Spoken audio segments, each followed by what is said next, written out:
Good evening. I'm Paul Fredette. And I'm Karen Fredette. Together, Karen and I have been ministering to hermits and to religious solitaries around the world now for about 17 years through Ravensbread Ministries, right here from our home in the mountains of western North Carolina.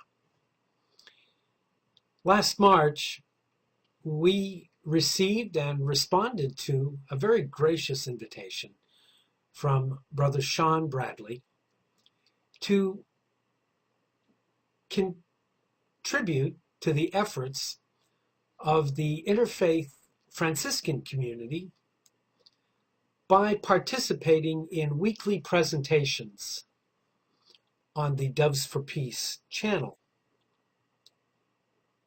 For these 6-7 months now, it has been a real privilege and a real pleasure to be able to share these reflections with you, not only on the solitary life and that vocation as it appears to us today in the 21st century, but in the more recent weeks, Karen and I have been so excited to be able to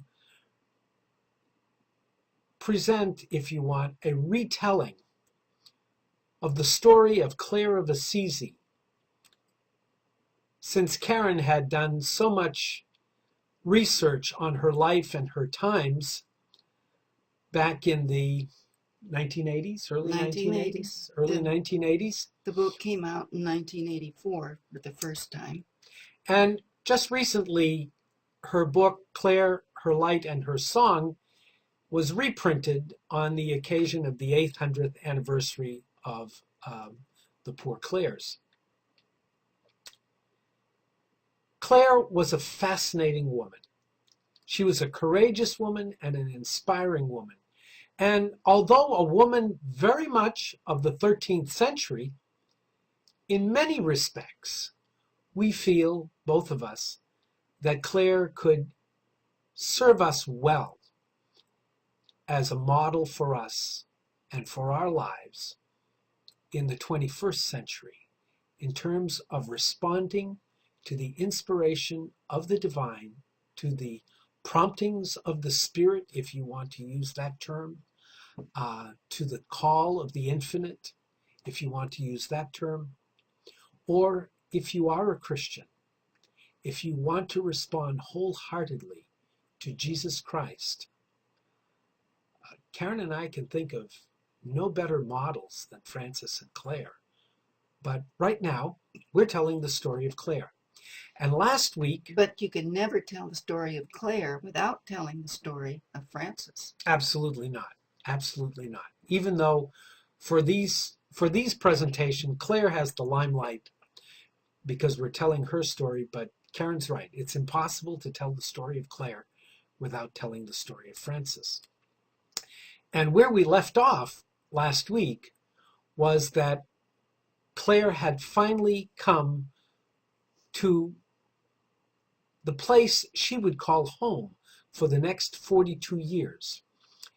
The small church and incipient, if you want, monastery of San Damiano, the church of which Francis had rebuilt himself with the help of the early friars that followed him. Francis brings Clare and her sister Agnes as the first two poor ladies. This will be the hearth of the Franciscan family, San Damiano. And Clare herself will prove to be the flame in that hearth. When we left off last week, we talked somewhat about Clare's personality and Clare's ascetical practices, some of which actually were sort of initially were rather excessive, weren't they, Karen? And really compromised her health. Well, yes, I would say more than just rather excessive, but that was typical of Clare. Mm-hmm. She was one of these all or nothing people. Uh-huh. And so when she gave of her heart and herself, she gave it all, soul and body. One of the things that we noted about the early days of Clare at San Damiano was that she wasn't there alone for very long.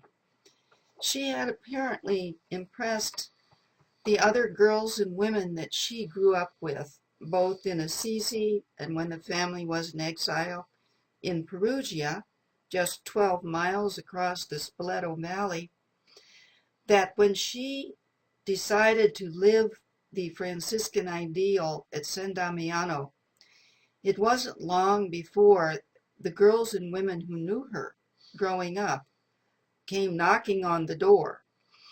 Her chaperone and Duena Pacifica joined her there, and her sister Agnes joined her there.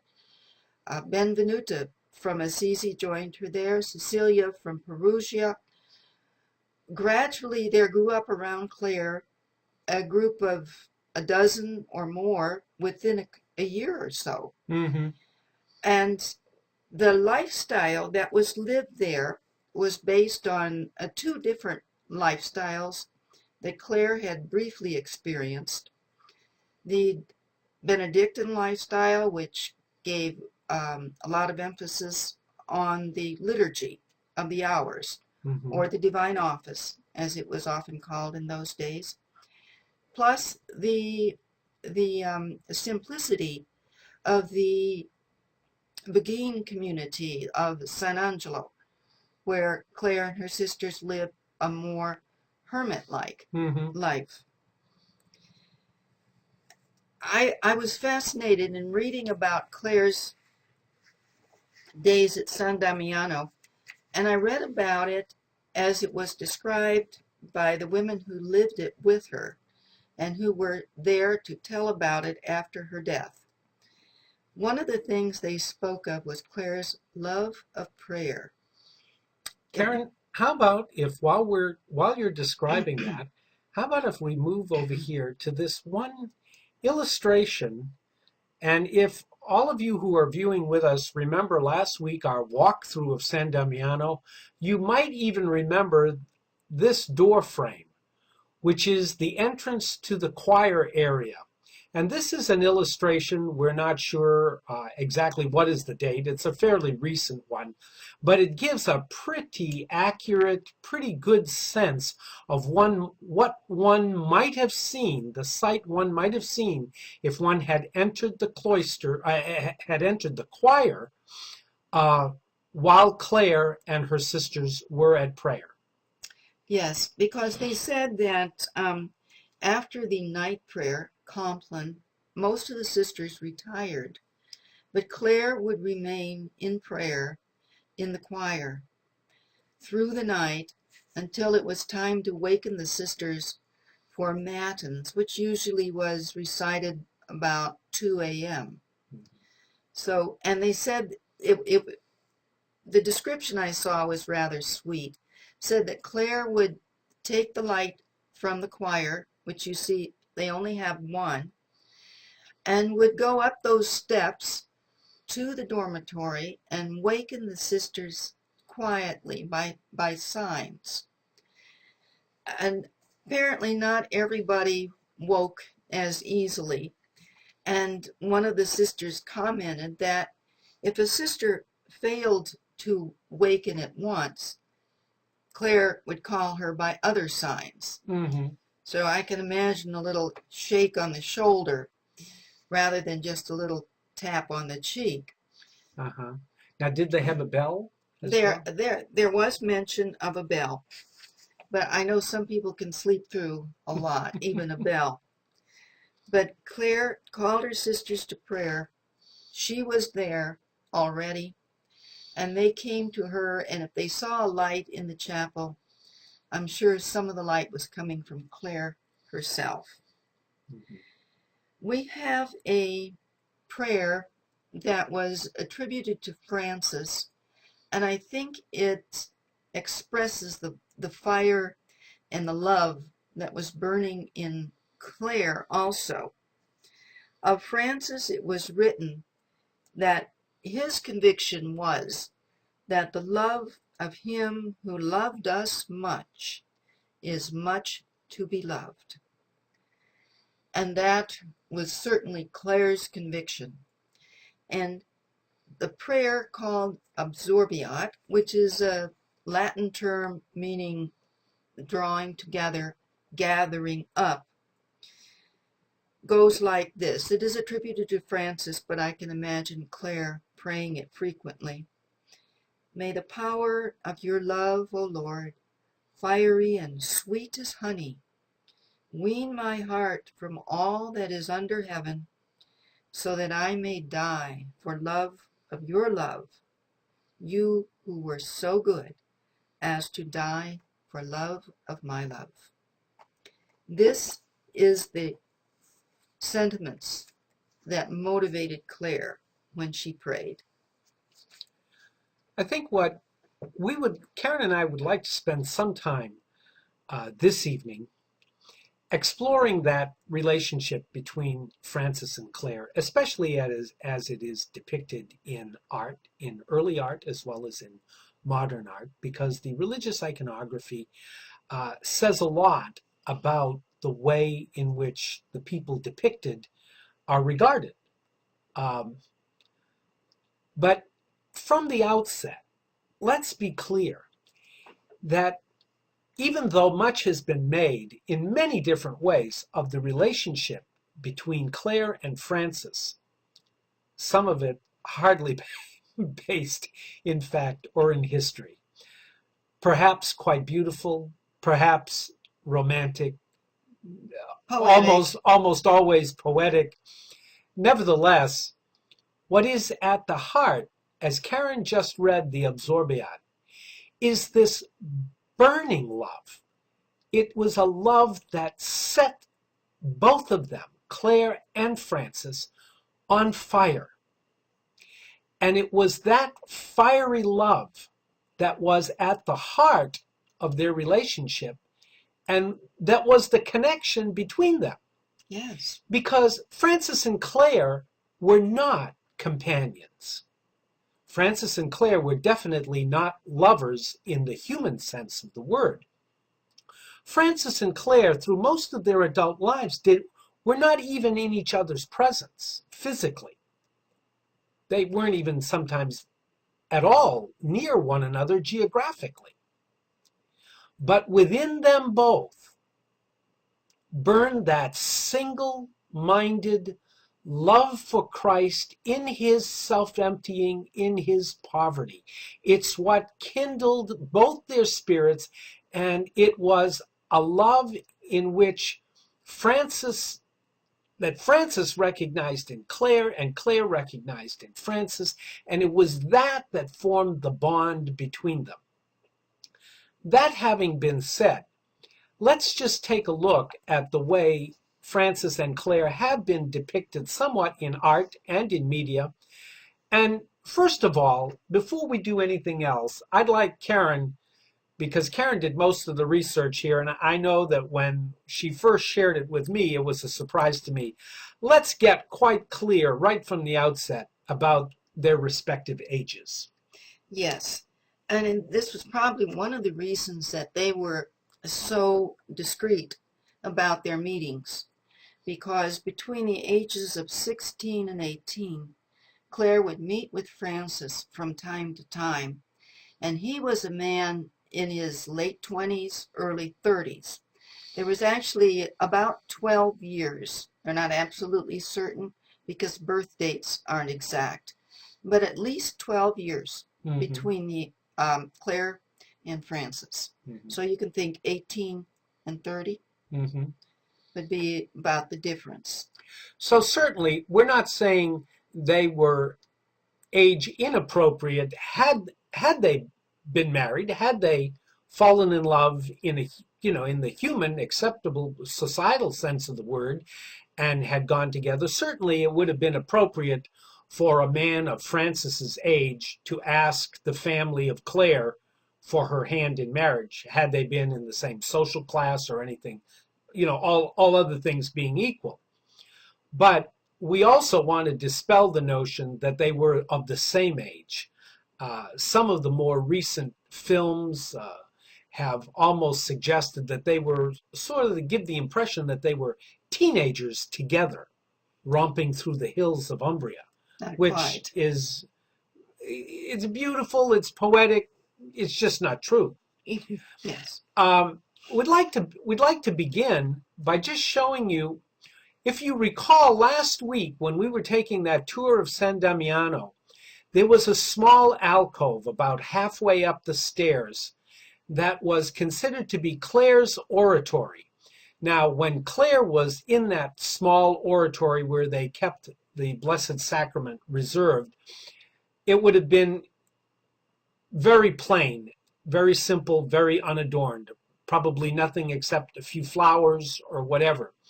Today, of course, the vaulted part of the ceiling is completely covered with frescoes and behind the altar. And what we would like to show you right now is one of the earliest frescoes depicting, it has to be early because of the way both Francis and Clare are depicted. In the center is a beautiful fresco, a beautiful icon of the Blessed Virgin Mary holding the Christ child and feeding him. And to the left is an icon, a medallion, if you can get the suggestion of that by the outline over here. There's a medallion. Francis is looking in the direction of the Blessed Virgin, and he wears a very simple tunic. He already has the stigmata. If you look closely at his hands and at the rather convenient tear in his tunic in his side, revealing the wound in his side that corresponds to the wound in Christ's side, you will notice that Francis here wears no beard. He looks rather youthful, although he does have the tonsure, but he has a very, very simple tunic, not what the full Franciscan habit that we have come to identify with him later on, the rich brown colored with the hood. Well, although this one does have a little hood, but it doesn't have all of the extra stuff that later came to be part of the Franciscan habit.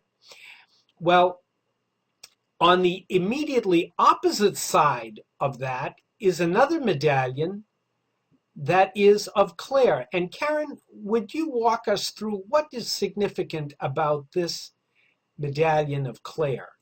Well, we know that these medallions were painted after Clare's death, Mm-hmm. which was at least 40 years probably since Francis' death. Mm-hmm. Since he died with the stigmata, any painting of him at any stage in his life nearly always carries the stigmata, because that's what identified him as Francis, the painting. This painting shows Clare in a very simple habit. She has no linen around her face or neck, which was true of the early nuns because they couldn't afford linen. Mm-hmm. They had a simple veil that they somehow fastened to their heads, and this shows brown, but it was more likely undyed gray, grayish wool, lazzo, which is a rough material that the poor wove. The picture that we're looking at shows Clare holding a flower, which is meant to be a lily, I believe, and that is always shown as strict. It depicts the virginity of the woman who's holding it. So in this picture, the whole focus is simply on Clare as the Virgin Bride of Christ, the poor virgin. This is another picture of Clare, which was painted by Martino. And it's the one that hangs behind the camera through most of our presentations. It's a little bit fuller, but this is just a little bit more of a close-up of that same rendition by Martino. Yeah, I love it. I think it's one of the lovelier depictions of Clare. It's done a little later in time because you can tell the habit has improved. There's linen around her neck, and she's wearing a mantle over her habit. She is carrying a lily. It's very obvious in this. She is also carrying a book, which often is put in the hand of a person who is a founder or foundress. Mm-hmm. It typifies the holy rule. It could also, and probably is intended to, also typify the Gospels or the Scriptures. This picture is in the Church of Our Lady of the Angels. Now this picture is a little bit more formalized. You can tell by the settings, the framing of it, and it shows Francis and Clare together side by side, which is often enough a rendition, both in the late Middle Ages as well as right down into our modern times. Clare, can you tell us something about where this fresco is located? I believe it's in the church, the Basilica of San Francesco, to judge by the arch behind Francis and Clare. Again, Clare here is just shown as the Virgin Bride of Christ holding the lily.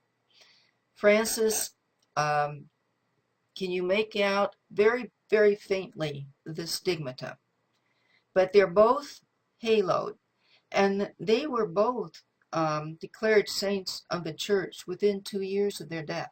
Mm-hmm. So these didn't have to be painted 100 years later, right, for them to be awarded a halo in iconography. Mm-hmm. Mm-hmm.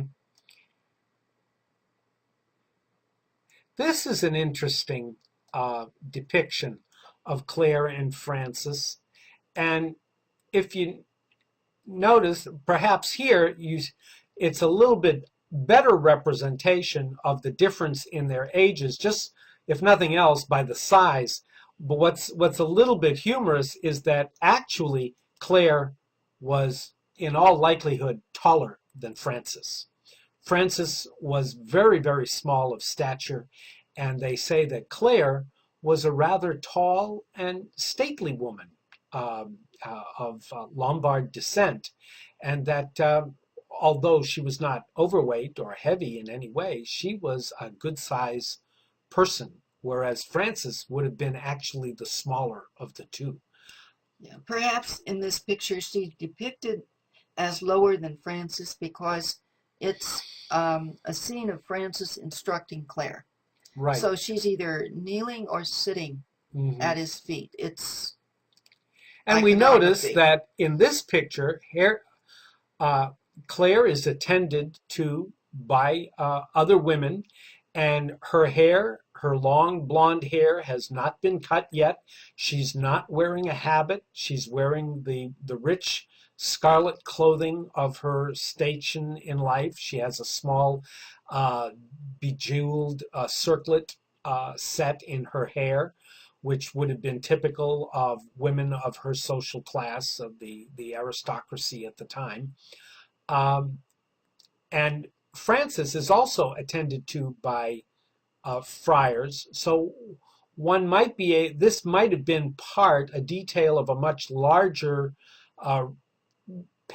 series of paintings done about those meetings that Clare had with Francis before she actually went to the Porciuncula to be received as as one of the poor ladies, and have Francis accept her vows. This is a more modern painting, but it's a painting modeled on earlier days. And I made a collection of all of the pictures I could where Clare and Francis were paired up. And we have to remember that when they were painting pictures of saints, they weren't too concerned about their age. They were just painted as, you know, at a perfect age, Mm-hmm. whatever that may be. So we have Francis with the stigmata, the halo, Clare with the halo, and this time she's holding a palm, which is often given to a person who has suffered martyrdom. And Clare's life in San Damiano was often depicted as what we would call white martyrdom. Mm-hmm. It was through her suffering, her penances, Mm-hmm. that she achieved and received the palm.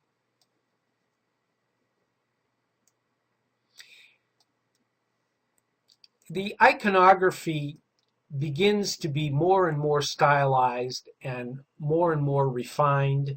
The saints are depicted in a more refined way, and we begin to see uh, other elements come into the iconography. Karen, Yeah. can you tell, especially although it's clear enough that Francis is depicted here with a much finer looking habit than he has in the past in earlier iconography, but he's carrying the book of the Gospels, or it could have been the rule for the brothers, for the Right. friars. But what's really a little bit more intriguing and different is how Clare is imaged in this. Yes, she is holding a monstrance of some sort, and you have to look far and wide to find a depiction of Clare where she does not have the monstrance. Mm-hmm. It's the thing that typically identifies a uniform nun statue from making it Clare and not Therese or Rita or someone. Mm-hmm. But it's important to realize that monstrances did not exist in Clare's day. It is she is pictured with it because of her identification with the Holy Eucharist and with a certain incident in her life, which we will come to at a later time. But I did not collect pictures of Clare with various forms of the monstrance. Mm-hmm. I told Paul there was one painting outside a house in Assisi that always amused me. Um, Clare is kneeling, obviously looking up to Jesus in heaven among the clouds, and she's holding the monstrance, which I never could quite put that one together. But one of the other things that's somewhat noticeable about this picture is the way Clare's religious habit has improved.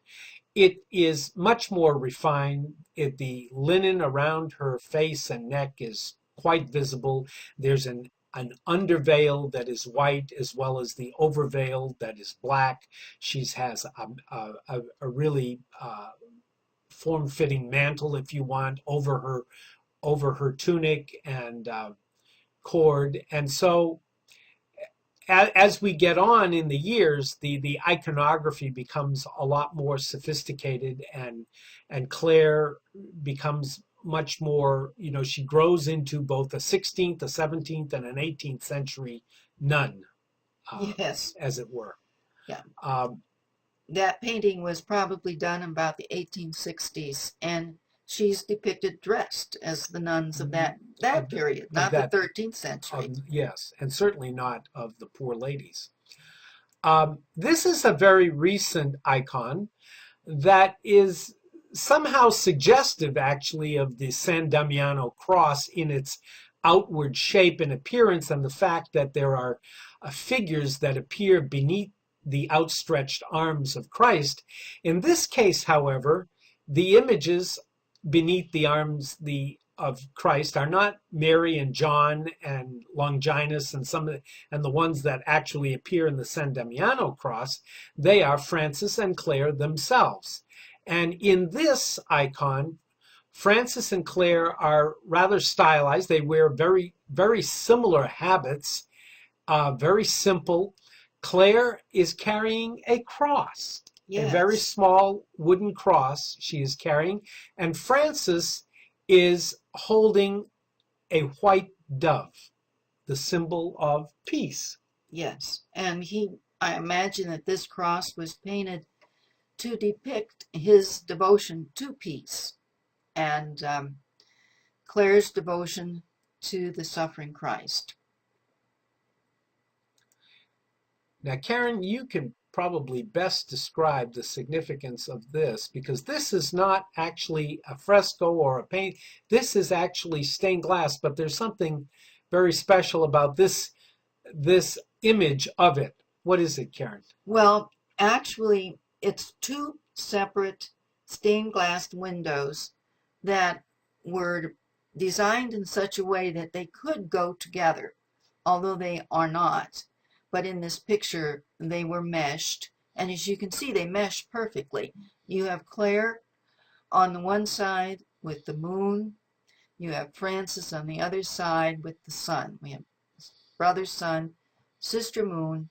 They are each accompanied by a few of their followers to indicate the orders that they founded. Mm-hmm. And these two separate stained glass windows are actually situated where?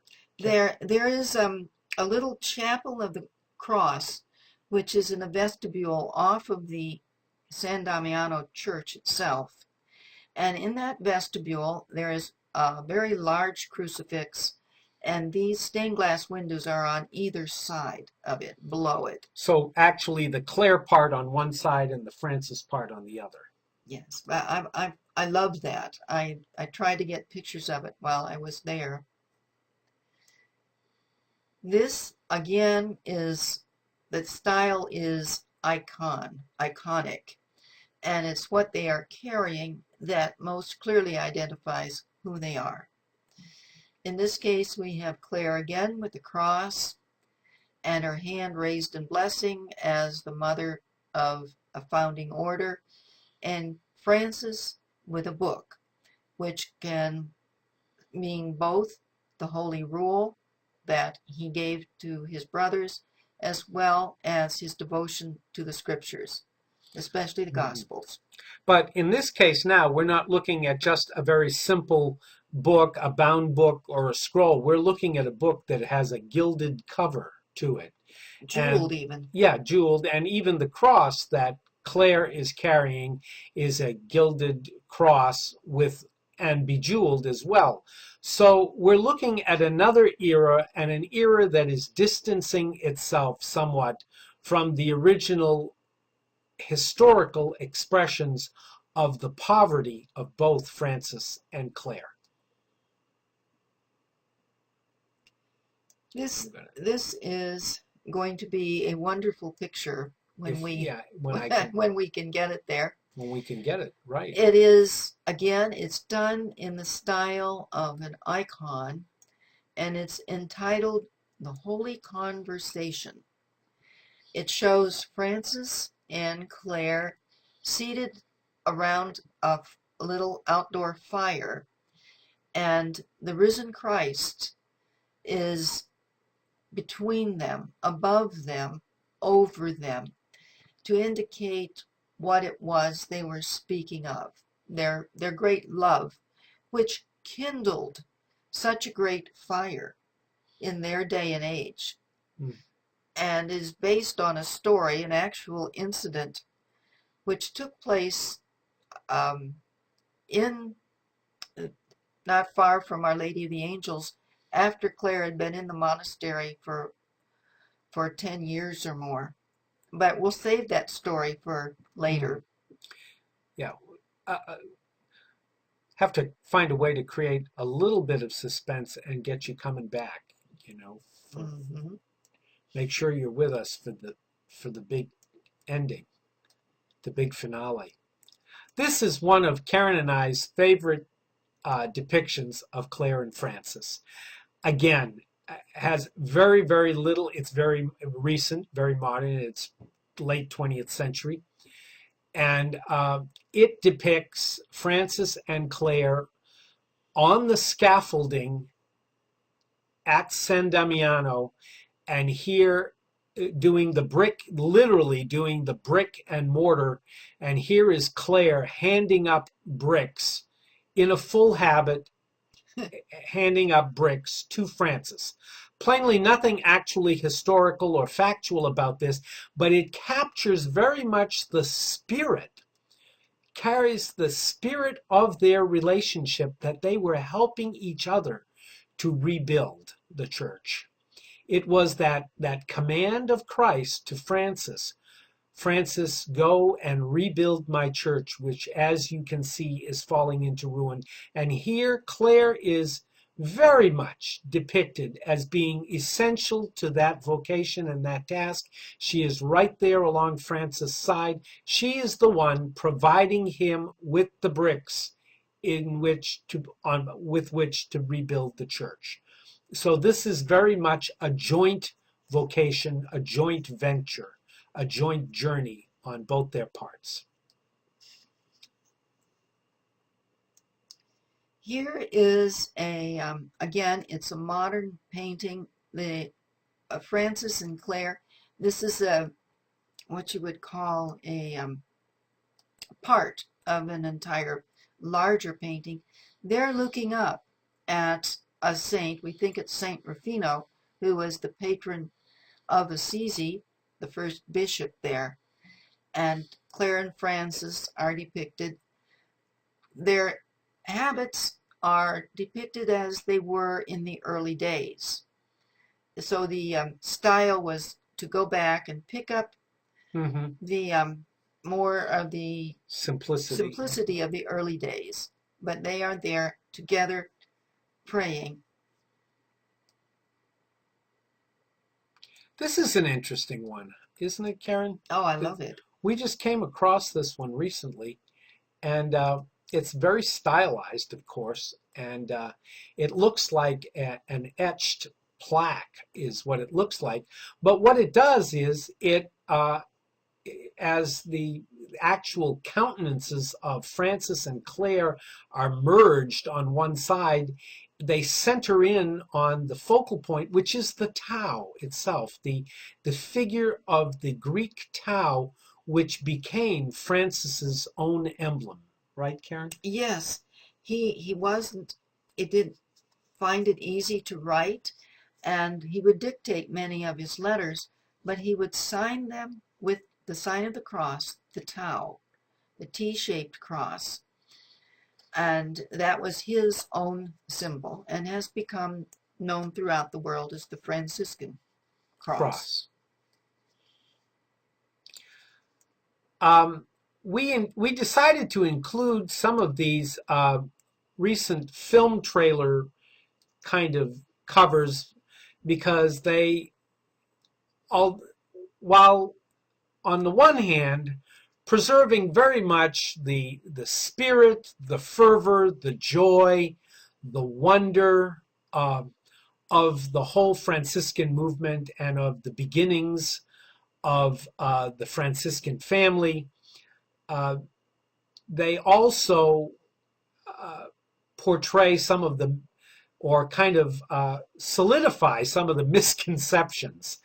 This Brother, Sun, Sister, Moon film that came out in the, I believe, either the very late 60s or early 70s, did a whole lot with the soundtrack from Donovan, did a whole lot to very much put in the minds of a whole generation of people that Francis and Clare were two young teenagers romping through the fields of poppies in Umbria around the base of the hill that Assisi is built on.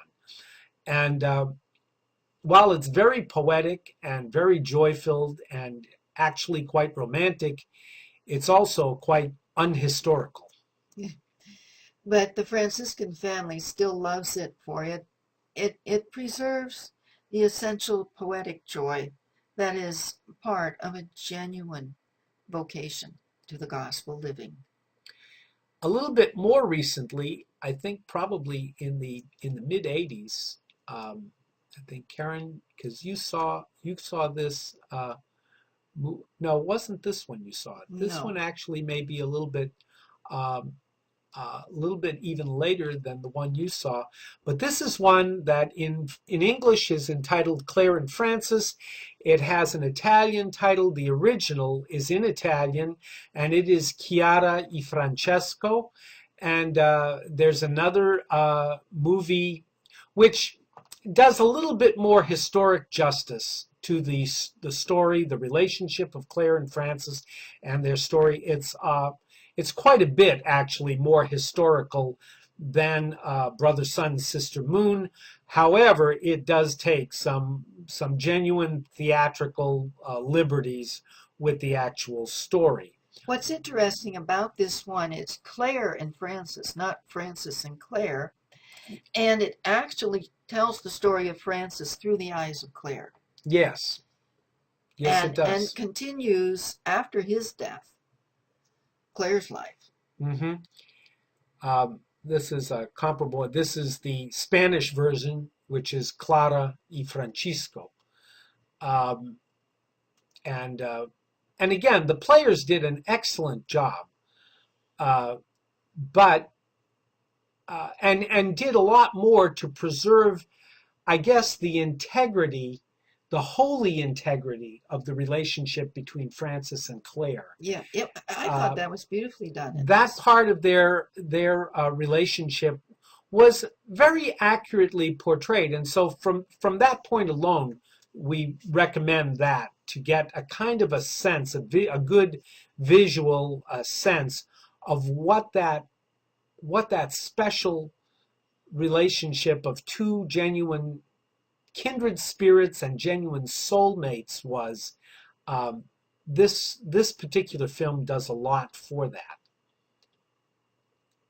This is an icon by the modern iconographer Robert Lenz. Yes. And Karen, do you want to say something about what's the particular significance of what Well, we're... I think part of the significance is, of course, that they were soulmates, and it shows them as equal.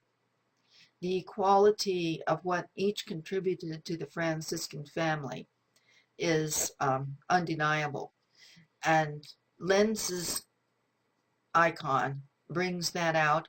And they are portrayed standing in front of the stylized version of San Damiano. And what's interesting is uh, they are holding hands. They are clasping each other's one hand, and Francis has his other hand over his heart, which is a very, very touching rendition, uh, and kind of gives a good indication of what Clare means to Francis.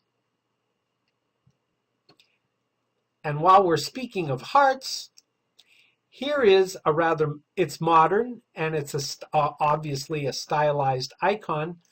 But what's interesting about this is that the artist, it's so obvious that this is not an accident, that the artist has figured to make the two halos of Clare and Francis as they are holding hands, and the way that the shape of the figures is with the church of San Damiano in the background at the center, it creates the sense of a heart. If you follow the line of Francis and Clare's shoulders, as well as their halos on around, you can pretty well trace the outlines. It's of a very obvious, for the most part, golden heart that is between them. Well, it's sort of joining them. Sort of joining them. We began our presentation of some of these icons by talking about that beautiful set of frescoed medallions in the oratory of Clare at San Damiano.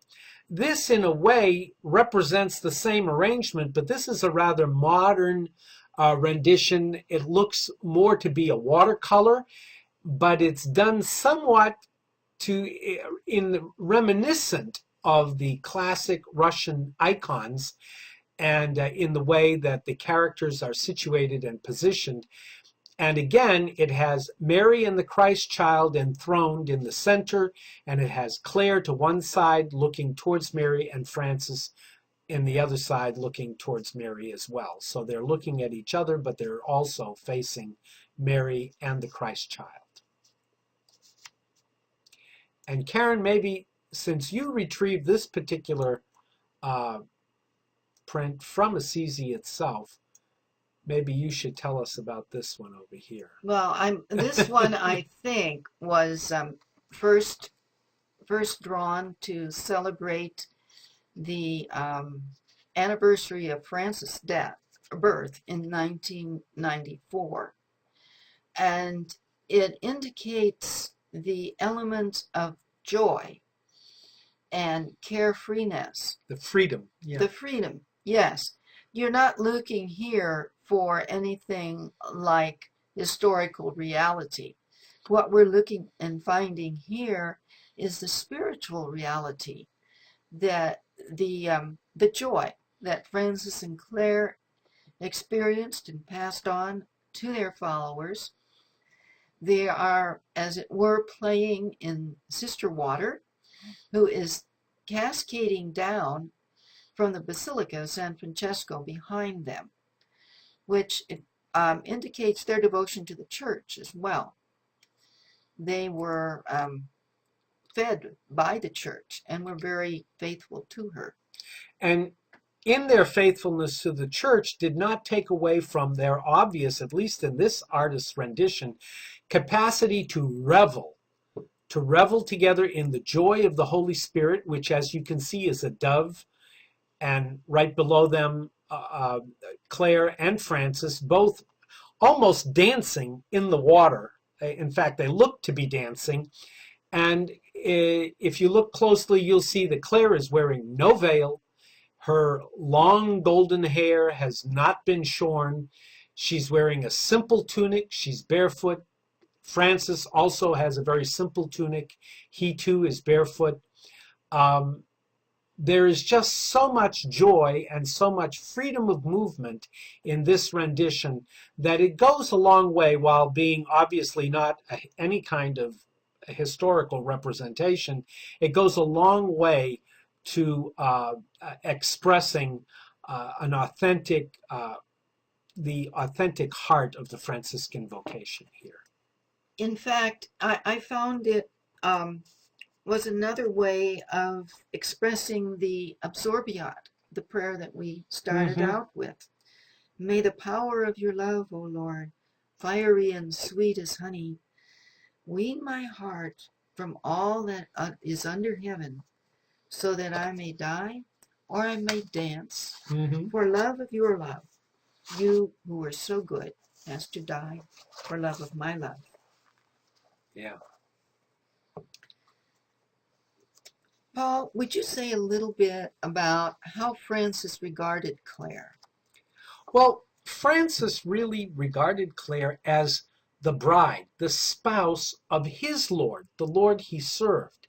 And we're talking about very chivalric imagery here. We're talking about the Middle Ages, the height of chivalry. We're talking about that kind of romantic love, the romance, as it were. So here, Francis is the knight, the troubadour of the great king. He serves Jesus. And Clare embodies the chatelaine of the castle. She is the spouse of the Lord. She is the very incarnation, if you want, of Lady Poverty, who is the bride, if you want, of Christ. So Francis, even though initially he gave Clare advice and he initially responded to her inquiries, after Francis brings her to San Damiano and installs her and the first poor ladies there at San Damiano, Francis more and more backs off. And in fact, eventually it is Francis who seeks the advice and the admonitions of Clare, the guidance of Clare. And he serves her as a knight would serve the great lady of the castle. He had his brothers care for the sisters. He admonished them, but at the same time, he wasn't a foolish person. And I find it interesting that when he came by one time and he realized that the friars were really eager to help the sisters out and were, Some of them were a little bit too eager, were they? A little well, bit too enthused about it. in Francis' mind, yes. So that he said maybe we better assign the more reluctant brothers to look after the needs of the sisters. I think that could have backfired a little bit if it were carried out. But the brothers cared for the sisters as Francis cared for Clare. And Francis reached a point where he needed Clare. He needed her advice. He needed her guidance.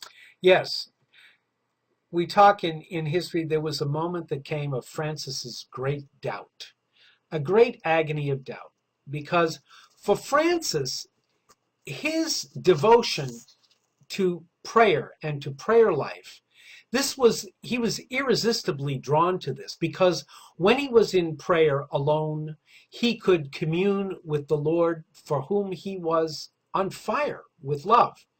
And yet, even in the midst of all this, he felt the need to share this love, to draw other people into this love relationship with, and find the same kind of love with Christ that he had. And so at one point he was truly, truly torn and couldn't decide which really pleased the Lord the most. And so he dispatched one of the friars, Brother Maceo, to two people. He dispatched Brother Maceo to go to Brother Sylvester, who was a priest and who himself was more given to solitary prayer and eremitic life. He was more of that bent. And he also dispatched Brother Maceo to Sister Clare as well, to ask this question and to give this guidance. Does God really want me to be more and more alone with him in prayer? In other words, to become more and more eremitical in my life, or does he want me to go out and preach? Well, Brother Maceo did this, and both those people gave their responses independently of one another, but they gave the same response, that Francis was not called to this great love for himself alone. He was called in order to be able to share this love. And Francis's response, he fairly danced. When Maceo came back, he knelt down, he crossed his arms, and he says, "What does my Lord ask of me?" This is how he regarded the response. And when Maceo told him what Clare and Brother Sylvester had said, he said, "Well, then let us go." He jumped up, he hurried off, he began preaching to the first village he came to. And it is said, I don't know how true this is, but that there were a great flock of birds that had landed in some of the trees around them, twittering, chirping, singing, so much so that people couldn't hear Francis. And Francis himself was just a little bit irritated, even with his sister birds. And he said, he just turned to them and said, "It's my turn to speak now. Will you please be quiet?" And it said that the whole flock just settled down quietly and sat there attentively, as if they too were listening. We're waiting for what he had to say. Yes. Right now, there's so much more, and we will continue with the relationship between Clare and Francis as it continues to develop. But we, both of us, see that our time with you this evening that we have to spend is drawing to a close. And we would like to end it, as we always do, on a more meditative note, so that we can be just a little bit more prayerful and reflective about what we've heard. And because we've dwelt so much on the love of God and Francis and Clare's love for Christ and his love for them, and that transformative quality of love that was so much animated their life, we've selected a song, huh, Karen, that we felt would... Yeah, it's a song written by a poor Clare nun in Ireland. It's based on the scriptures. It is called "God is Love," taken from 1 John chapter 4. Sister Briege O'Hare wrote this, and it is sung by Sister Marie Cox. We'll provide the words for you to make it a little bit easier to catch them on the first bounce, because we feel that they are important. Mm-hmm.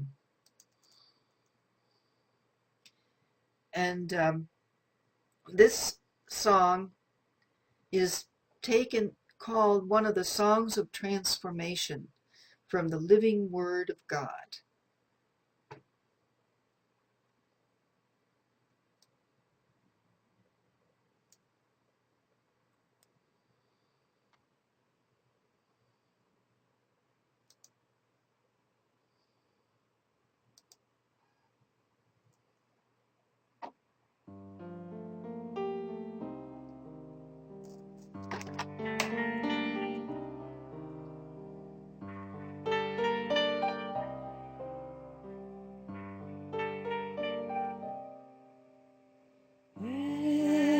Anyone who lives in love lives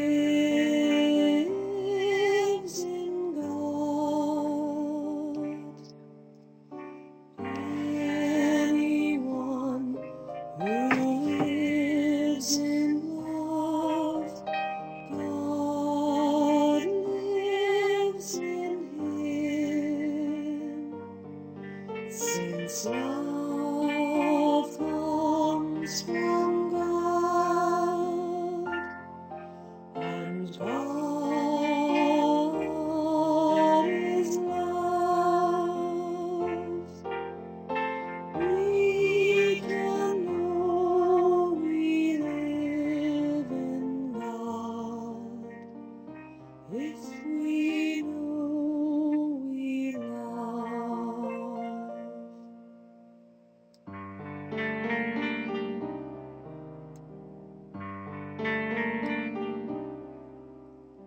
No one on earth has ever seen the God who made us all.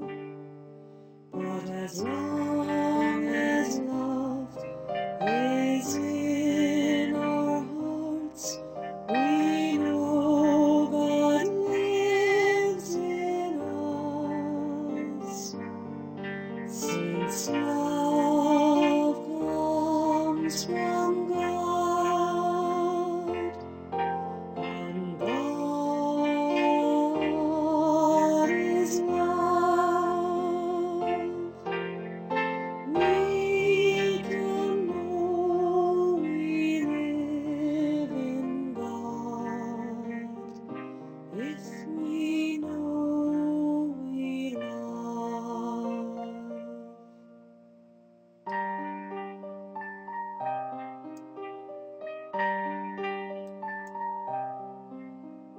We put our faith in Jesus Christ, the Son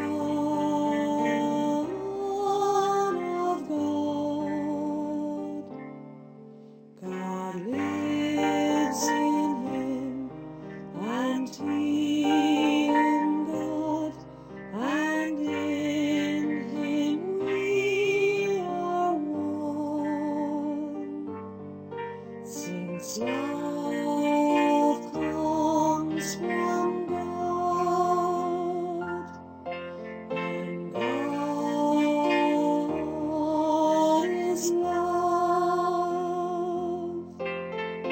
we can know we live in God if we know we love.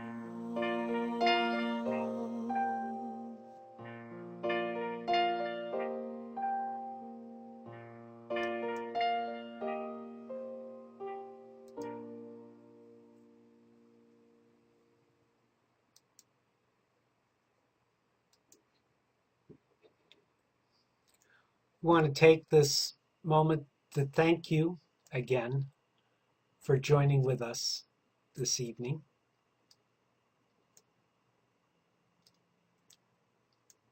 And we want to end, as we always do, by praying for you and for the world. God's blessing in Clare's own words.